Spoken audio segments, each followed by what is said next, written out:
পাবে কি পাবে না? বলে অবশ্যই পাবো। ও বিবি, তোমার যদি নেক ধারণা হয়ে থাকে কিয়ামতের দিন আমাকে তুমি নিশ্চয় তুমি খুঁজে পাবে। জিহাদের ময়দানে চলে গেল, জিহাদ শুরু হয়ে গেল, লক্ষ লক্ষ কাফের বেঈমানদের লড়াই করবে। মুতার প্রান্তে আল্লাহু আকবার। হযরতে যায়েদ ইবনে খালিদ তিনি জিহাদের ময়দানে শহীদ হয়ে গেল।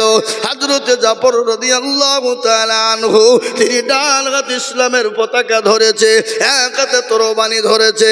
ধরার পরে জিহাদের ময়দানে শুরু হয়ে গেল বাবা কাফেরদেরকে জাহান্নামের টিকিট ধরিয়ে দিয়ে হযরতে জাফরের ডান হাত কেটে পড়ে গেল, বাম হাত কেটে পড়ে গেল, ডান পা কেটে পড়ে গেল, বাঁ পা কেটে পড়ে গেল, শুধু গর্দানটা আলাদা হয়ে গেল। ইসলামের জন্য গর্দান হাত পা সব দিয়ে দিল, কিন্তু ইসলামের জন্য ধানটা কিন্তু মাটিতে পড়তে দেয় না, দাঁত দিয়ে চিবিয়ে খাড়া করে রেখেছে। বলে ও নবীর সাহাবা শোনে না, আমি জাফর যতক্ষণ পর্যন্ত বেঁচেছিলাম, যতক্ষণ পর্যন্ত বেঁচেছিলাম আমি অনেক কাফেরকে জাহান্নামের টিকিট ধরিয়ে দিয়ে আমি নিজের হাত পা সমস্ত জিনিস দিয়ে দিয়েছি, কিন্তু ইসলামের পতাকা আমি ইসলামের পতাকা নিচে নামতে দিই নাই। যারা বলো সুবহানাল্লাহ। ও মুসলমান দরদি, আজ আমি আপনাদেরকে বলবো আল্লাহ ওয়ালারা দিন ওয়ালারা আজ ইসলামের জন্য, কোরআনের জন্য, আজকে দিনকে প্রতিষ্ঠিত করার জন্য সাহাবারা বিবিকে বিবাহ করে দিয়েছে, সন্তানকে ইতিম করে দিয়েছে, তাদের নিজের জীবনের সমস্ত জিনিস ইসলামের জন্য বিলিয়ে দিয়েছে। আজ আমি বলবো বাপরে, আজ আমাদেরকে রক্ত দিতে হবে না, আজকে বিবিকে বিবাহ করে দিতে হবে না, আজকে সন্তানকে ইতিম করতে হবে না। আজকে গোটা পৃথিবীর জমিনে বেঈমানেরা আজকে ইসলামকে মিটিয়ে দিতে চায়, আজকে ইসলামকে মিটিয়ে দিতে চায়, কোরআনকে মিটিয়ে দিতে চায়। কিন্তু আমি আপনাদেরকে বলবো এ কোরআনের মালিককে একবার চিলিয়ে বলুন তো দেখি কে? এই কোরআনের মালিক হলেন আল্লাহ।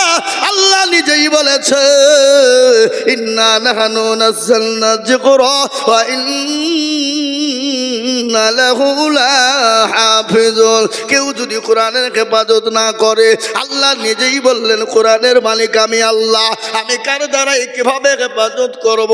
আমি আল্লাহ যারা পৃথিবীর জমিনে কেউ বলতে পারবে না। আজ আপনারা শুনেলেন ভারতবর্ষে দারুল উলুম দেওবন্দের সমীক্ষা শুনেলেন, আজকে বেঈমানরা বলছে কোরআন থব না, কিন্তু আমি বলবো বেঈমানেরা ইংরেজ চেয়েছিল কোরআনকে মিটিয়ে দিতে, ইংরেজ পারেনি। এই যুগের বেঈমান তারা চাইছে কোরআন থবে না, কাগজের কোরআন নিয়ে নিবি নে। কিন্তু জানি গোটা ওয়ার্ল্ডের মাটিতে একটা নয় দুটো নয়, আমি আজিজুল হক বলে দিয়ে যাচ্ছি দারুল উলুম দেওবন্দের সমীক্ষা 6.5 কোটি কোরআনের হাফেজ মজবুত রয়েছে। জোরে বলুন সুবহানাল্লাহ। তাই আমি আপনাদেরকে বলি ফেরাউন পারেনি, নমরুদ পারেনি, আবু জেহেল, আবু লাহাব, উতবা, সাইবা, মুগীরা পারেনি। এই যুগের বেঈমান তারাও পারবে না। একবার হাতটা উঁচু করে দিয়ে বলুন তো ইনশাআল্লাহ। নামান অনেকে তুলল না, ওরা মনে মনে কেছে দেখো এবার আইজুর মনে হচ্ছে লাইনে যাচ্ছে।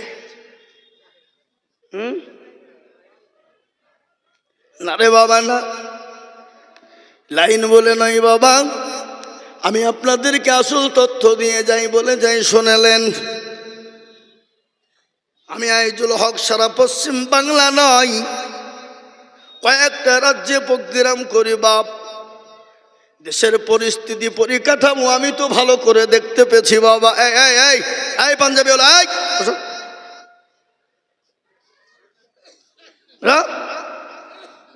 জাল লাগছে নাকি? মুখ খুলো। এই যে মুখ ঢেকে ঘুরিয়ে বেড়েছে সব গোলমেলিয়ে মাল। দেখবেন যারা ওই মুখ ঢেকে ঘুরিয়ে বেড়েছে মনে হচ্ছে এখনো করোনা আছে। ও করোনার নাম করে যে কত করোনা করছে আল্লাহ জানে। কি বুঝছেন আপনারা? বুঝতে পারলেন আমার কথাটা? হ্যাঁ মুসলমান, তাই আমি আপনাদেরকে বলি বাপরে, আজকে মুসলমান শুনে নেন, যদি মুসলমানদের কাছ থেকে খোদা না খাস্তা কোরআন চলে যায়, খোদা না খাস্তা যদি মুসলমানদের কাছ থেকে মাদ্রাসা বন্ধ হয়ে যায়, খোদা না খাস্তা যদি মুসলমানদের কাছ থেকে মসজিদ চলে যায়, মুসলমানের কোনো অস্তিত্ব থাকবে না, মুসলমানের অস্তিত্ব থাকবে না। মুসলমান দুনিয়ার জমিনে বেঁচে থাকার কোনো তার লাভ হবে না, তার গাড়ি বাড়ি টাকা পয়সা সম্পদে কোনো কাজ হবে না। কিন্তু আমি আর একবার আপনাদেরকে বলবো বাবা, হাজারো চেষ্টা বেঈমান না করুক না কেন, ইসলাম কোরআনকে মিটিয়ে দিতে পারবে না। তার একবার সবাই মিলে হাত তুলে বলবো ইনশাল্লাহ পারবে না। এ মজলিসে আছে যত মুজাহিদ বীর, উচ্চ কণ্ঠে হাত তুলে বলি নারাই তুবীর।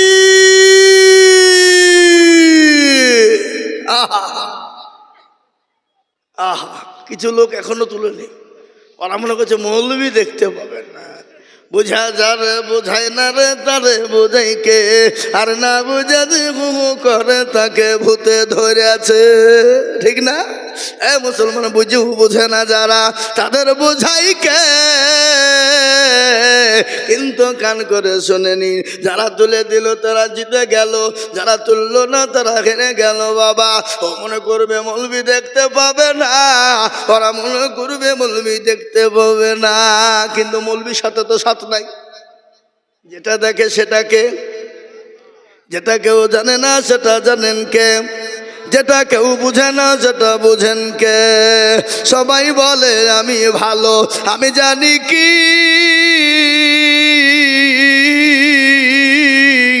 আমার মনের গোপন খবর জানে আল্লাহ জি। আলোতে আধারে নির্জনেতে কোথা কি করেছ তুমি সব জানে সে, তাহারি চোখে থেকে যাবে না পাখি, আমি জানি কি।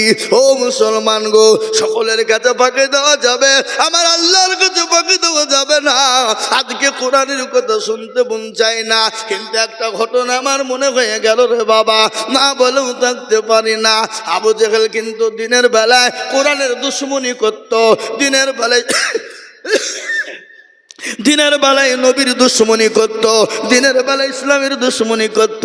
কিন্তু আবু জাহেল সে তো পাকা ইসলামের দুশমন, কিন্তু রাত্রি বেলাতে সে কোরআন শুনতো, শুনতো না?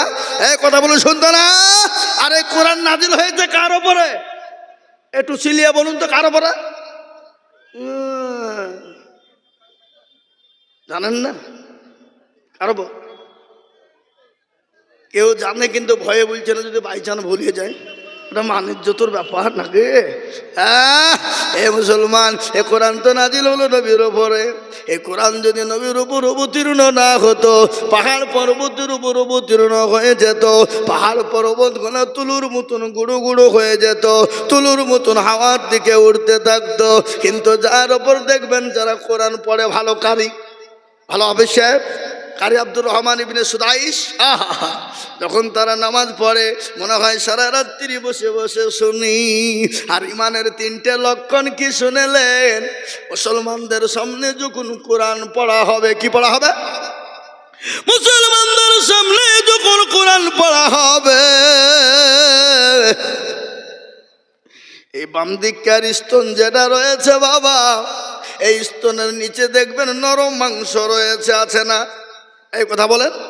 এই মাংসটা তত্তন তত্তন তত্তন করে কাঁপবে। এটা হলো ইমানদারের মেন পরীক্ষা, ইমানের পরীক্ষা, এটা হলো ইমানওয়ালার পরীক্ষা। 2 নম্বর, যদি ওটা না কাঁপে, মুসলমানের সামনে যখন কোরআন পড়া হবে, মুসলমানের গায়ের লোমগুলো একটা একটা করে খাড়া হয়ে যাবে। এটা হলো ইমানদারের 2 নম্বর পরীক্ষা। 3 নম্বর, কোন মুসলমানের সামনে যদি কোরআন পড়া হয়, মুসলমান শুনবে আর মনে মনে আনন্দ করবে। এটা হলো 3 নম্বরের ইমানের পরীক্ষা রে বাবা। আর এর পরেও যদি না হয়, জেনে নিতে হবে তার ইমানে বড় দুর্বল আছে, ইমানে বড় ঘাটতি আছে। আজকে বড় বড় কারি সাহেবরা যখন কোরআন পড়ে জানটা জুড়িয়ে যায়। একটা ঘটনা আমার মনে হয়ে গেল, ইংল্যান্ডের মাটিতে রে বাবা যখন প্রতিযোগিতা হয়েছিল। কি প্রতিযোগিতা প্রতিযোগিতা হয়েছিল শুনলেন?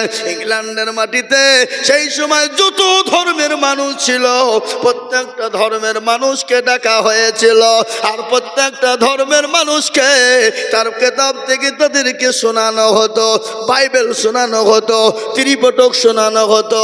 ও মুসলমান গো, যত ধর্ম রয়েছে সমস্ত ধর্ম হাজির। শুনলেন? এটা মারাত্মক ঘটনা। সমস্ত ধর্মের মানুষ জমা, কিন্তু সেখানে তো একজন জাজমেন্টের প্রয়োজন আছে, আছে না নাই? জোরে বলুন। জাজমেন্ট নাই? দেখবেন আমাদের দেশে আজকাল জালসাতে প্রতিযোগিতা হয়, কুইজ হয়, হয় না? কুইজ হয় না? প্রতিযোগিতা, কুইজ। সেরকম একজন জাজমেন্ট থাকে।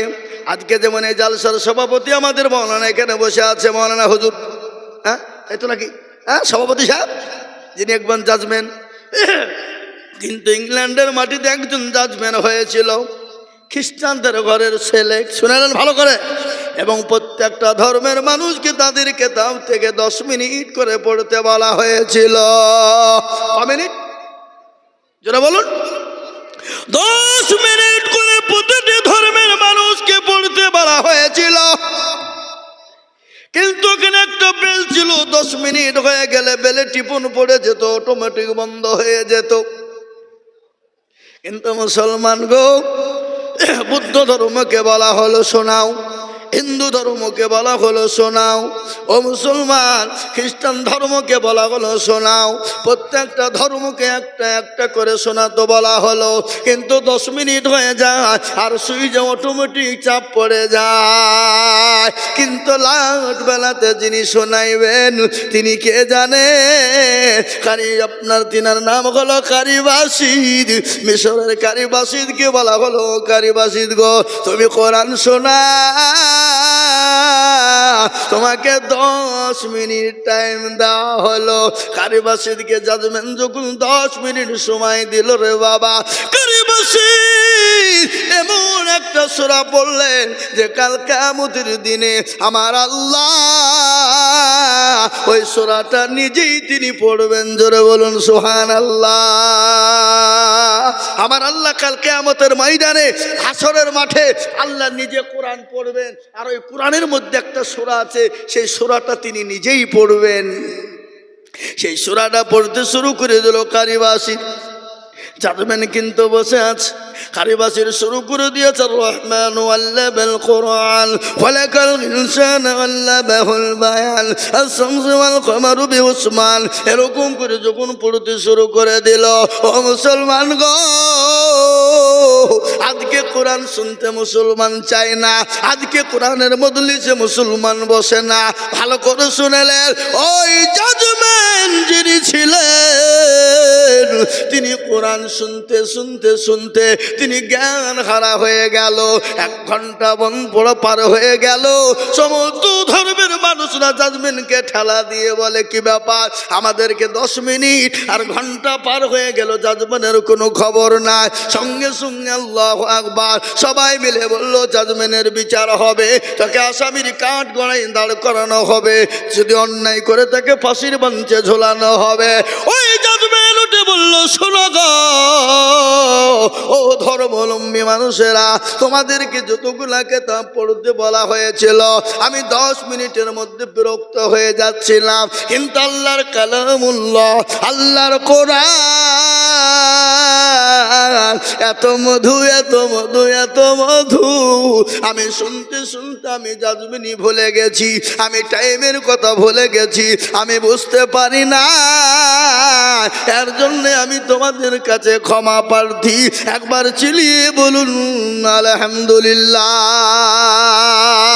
এই মুসলমান, এই কোরআন তো মুসলমানের যুবকরা পড়তে পারে না, মুসলমানের যুবকেরা কোরআন চিনে না। এই কোরআনের কারণে আজকে অস্ট্রেলিয়ার মাটিতে আপনার খ্রিস্টানদের সব থেকে বড় পাদ্রী যিনি, যার নাম হলো ডেভিড গোল রে বাবা, এই কোরআনের কারণে 1/1/2024 তারিখে বাবা, 1/1/2024 ঘটনা, ডেভিড গোল 1 নয় 2 নয়, নিজে কোরআনের জন্য কলমা পড়ে মুসলমান হয়ে গেলে। খালি মুসলমানই নয়,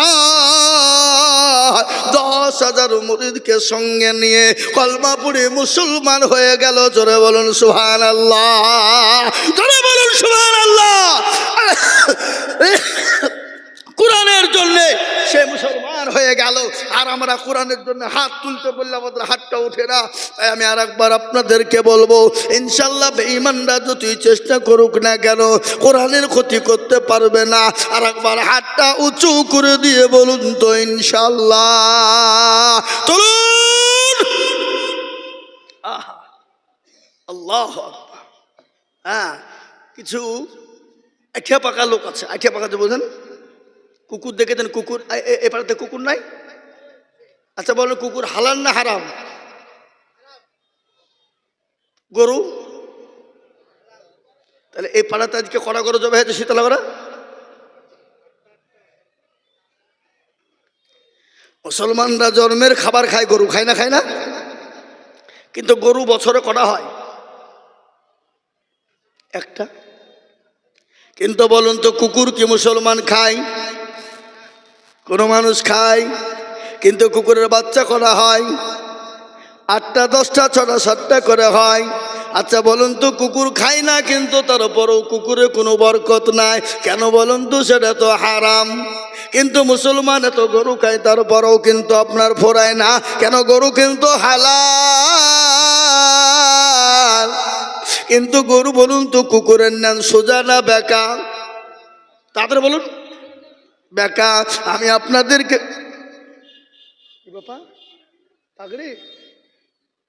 আল্লাহ, ও মুসলমান, আপনারা ফলন দেখতে পাবে বাবা। মানুষ তো মাঠে ফসল বললে ফলন নাই, নাই না নাই বলুন। ধান বলেন, গম বলেন, রসুন বলেন, পেঁয়াজ বলেন। এবার তো রসুনের যা দাম গেল, এর জন্য গোটা পাড়া, গোটা মাঠ, গোটা আন্ঠা কাটতে সব রসুন লাগাইছে বাপ। লাগায়নি এবছর? এই মাদ্রাসা যে ফলন আপনারা দেখতে পাবেন, আমার পরেই হয়তো পাগড়ি পরানো হবে। কিন্তু আমি আপনাদেরকে বলবো, দরদে মুসলমান গো, কুকুরের নাম দেখবেন বেঁকা, কিন্তু যত খেয়াত ইসলামপুর থানা থেকে আনবেন, কুকুরের নামটা ডলবেন, 60 করে ছেড়ে দিবেন, আবার বেঁকা হয়ে যাবে। কিন্তু এরকম কিছু বেঁকা মানুষ আছে, আপনি যতই বলুন হাত তুলতে তারা তুলবে না। কিন্তু তারা কি জানে না? ওই দেখেন কোরআন আমার সামনে, কোরআন বলে চালিয়াও মানা কুতিমু আলা আফওয়াহিহিম ওয়া তুকাল্লিমুনা আইদিহিম ওয়া তাশহাদু আরজুলুহুম বিমা কানু ইয়াকসিবুন। কিয়ামতের দিনে জবানে তালা মেরে দেবে, হাতকে বলবে কোন কাজে ব্যয় করেছিল।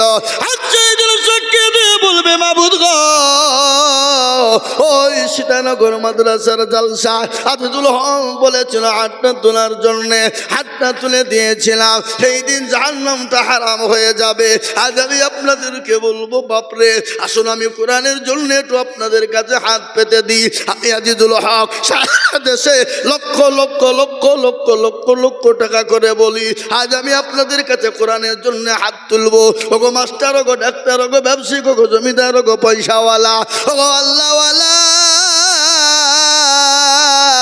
বহু টাকা বহু দিকে চলে যায়, বিবি বাচ্চার পিছনে চলে যায়, ছেলে মেয়ের পিছনে চলে যায়, আত্মীয় স্বজনের পিছনে চলে যায়, ডাক্তারের পিছনে চলে যায়। আল্লাহর কোরআনকে বাঁচানোর জন্য আমি বলবো, আল্লাহর বান্দা সর্বপ্রথম একবার তকবীর দেব, আর তকবীর দেওয়ার সঙ্গে সঙ্গে সর্বপ্রথম 30,000 টাকার দাতা। আমি জানি এই মজলিসের ভিতরে 50,000 1 লাখ টাকা দেওয়ার লোক আছে, কিন্তু 50,000 1 লাখ টাকা আমি চাইব না। আমি ডানে বায়ে পিছনে সামনে উপরে নিচে ইনশাল্লাহ আমি একবার তকবীর দেব, আর তকবীর দেওয়ার সঙ্গে সঙ্গে একজন দরুদি হাত উঁচু করে বলবেন, হুজুর গো, আল্লাহর কোরআনের জন্য হেফাজতের জন্য দেব। আর এই কোরআন আপনার জন্য সাক্ষী হয়ে যাবে কবরে, এই কোরআন সাক্ষী হবে দুনিয়াতে, এই কোরআন সাক্ষী হবে পরকালে। তাই এই কোরআনের জন্য সর্বপ্রথম 30,000 টাকার দাতা একবার চিলিয়ে বলি নারে তাকবীর। ইনশাআল্লাহ একজন দরুদি কে আছেন ভাগ্যবান, ডানে বায়ে পিছনে সামনে উপরে নিচে সর্বপ্রথম 30,000 টাকা ইনশাআল্লাহ আজকে সীতানগরের মাটিতে এই এলাকার মাটিতে একজন দরদি সর্বপ্রথম 30,000 টাকা দাতা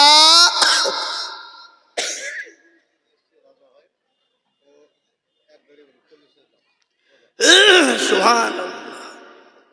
এই দেখেন ঘরে বসে আছে মেহমান, বীরভূম বোলপুরে বাড়ি, রাজা ভাই তিনি এক গাড়ি বালি দিবে মাদ্রাসায়, 40,000 টাকা দাও। এক জোরে জোরে সরে মোহাব্বত দিয়ে বলি না রে তুমি, হ্যাঁ গো আর তো চিল্লাইনে জোরে হবে না, জোরে বলি না রে তুমি।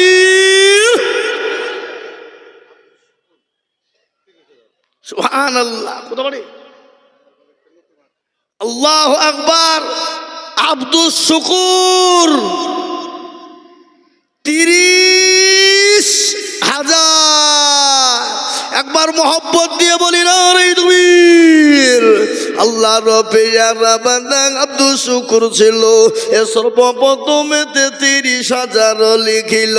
এই আরো দোয়া করে আমি বান্দার কারণ দিও গো বান্দাকে তাকে সুখের জীবন। মনে বড় ছিল বান্দার ছিল বড় আশা, এই 30,000 টাকা দিয়ে বানাবে মাদ্রাসা, আল্লাহুম্মা আমিন। এই দেখেন আল্লাহর বান্দা শুকুর আলী, তিনি 30,000 টাকা দাতা আল্লাহ কবুল করে নিও। আল্লাহ তুমি জানে মালে বরকত দিও। এই দেখেন 30,000 টাকা 1 নম্বর হয়ে গেল। আমি 2 নম্বর আল্লাহর বান্দাকে বলবো, ও আল্লাহর গোলাম নবীর উম্মতের দল কে আছো দরদি মুসলমান গো, 30,000 টাকার দাতা আর একজন দরদি হাত তুলে বলি।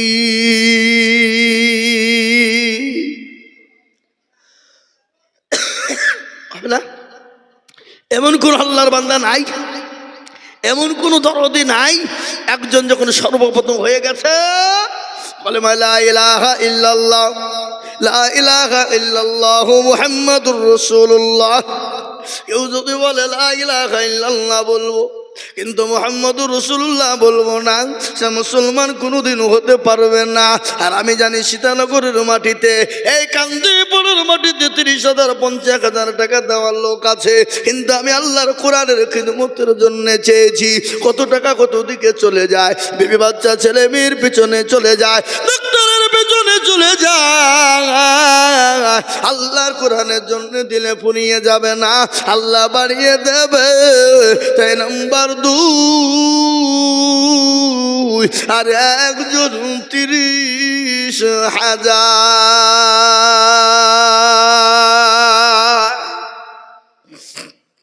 ইনশাল্লাহ দেখতে চাই। 2 নম্বরে ডানে বায়ে পিছনে সামনে উপরে নিচে ইনশাল্লাহ 30,000 টাকা দিয়ে বলে হুজুর আমার কাছে জান আছে কিন্তু মাল না, আবার মা চলে গেছে, বাপ চলে গেছে, সন্তানাদি বন্ধু আত্মীয় স্বজন চলে গেছে, হুজুর আমিও কখন চলে যাব, জীবনের কোনো গ্যারান্টি নাই, এই জীবনের কোনো গ্যারান্টি নাই বাবা, নিঃশ্বাসের বিশ্বাস নাই, চোখ দুটো যদি বন্ধ হয়ে যায় কখন চলে যাব, কোনো জীবনের গ্যারান্টি নাই।